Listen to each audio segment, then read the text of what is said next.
Hey, it's Coach Rob King here. Let's talk about deadlift mistakes, all right? Let's talk about the number one deadlift mistake that I've seen over the years, and that is people picking the weight off the floor and not pushing the floor away from you.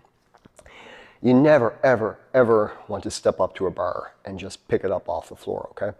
It's an injury waiting to happen. It's the easiest way to throw out your back. And you don't want that to happen. Trust me, I've dealt with back injuries and I've seen back injuries, and it's not a fun thing. So let's talk about this mistake, picking the weight off the floor. If I was to just pick the weight, I'm going to turn this on an angle in a second. If I was to just bend, the bend and snap, okay, bend over, pick up that weight off the floor, I'm going to move completely through my lower back because I have not put the weight back to my hips, okay?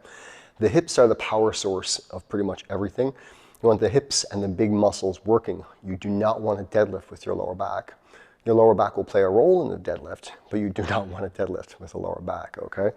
So let's put this on an angle. Okay. So this is me. I'm not going to lift improperly, okay? Because even with this much weight, it would probably not feel very good. This would be me just bending over to lift. You can see how I'm starting to curve through my lower back here.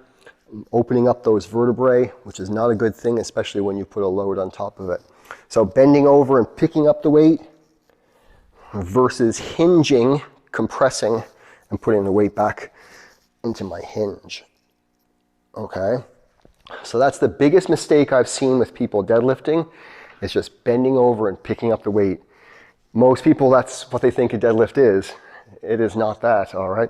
You go into most gyms, and if you see somebody who's untrained and have never deadlifted before, that's all they'll do, is they'll step up to the bar and they'll try to pick it up with as much energy and force as possible.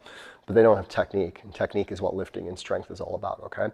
So never, ever, ever just stand over the bar and pick it up. Always lower, hinge, compress, create tension, and then initially push the floor away from you. You will have a much stronger and a much safer deadlift. Give it a try and let me